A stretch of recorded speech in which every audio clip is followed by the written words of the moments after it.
Allen Dulles, The Life of the CIA's Most Powerful and Notorious Director, written by Charles River Editors, narrated by Ross Jenkins. Introduction. Though it might be hard to believe today, the Americans did not have a covert operations organization when they joined World War II, and like the British, it took them some time to realize it could be a powerful tool.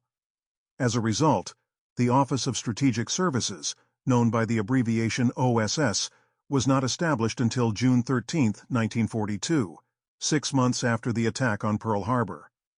Voices within the Pentagon, State Department, and White House all opposed the establishment of this new and untested organization that would carry out activities normally considered unacceptable, so officials within the OSS had to fight for the very existence of the organization, battling through layers of bureaucracy to get the resources needed and ensure its independence of action. They also worked hard to justify the use of covert tactics in warfare, to the extent that its leader, William Wild Bill Donovan, cited precedents that stretched back to the Bible. In time, all the hard work led to the growth of the OSS into an organization with over 13,000 staff and 40 offices scattered across the world.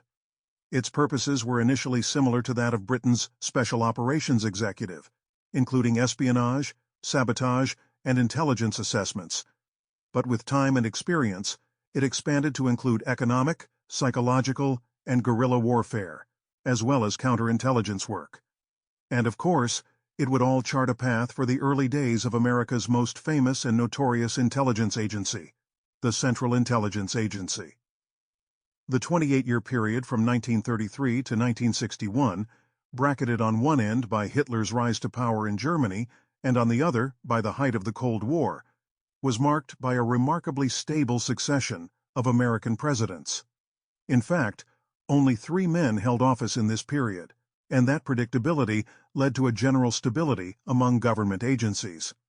Conversely, the CIA had 5 different directors in its first 15 years, from 1946 to 1961, and then 9 different directors in the next 20, with 4 of those directors serving less than a year. But of all the CIA's directors, none wielded the immense influence or power of Allen Dulles, who together with his brother, Secretary of State John Foster Dulles, became arguably the 2 most powerful people in the government after the president.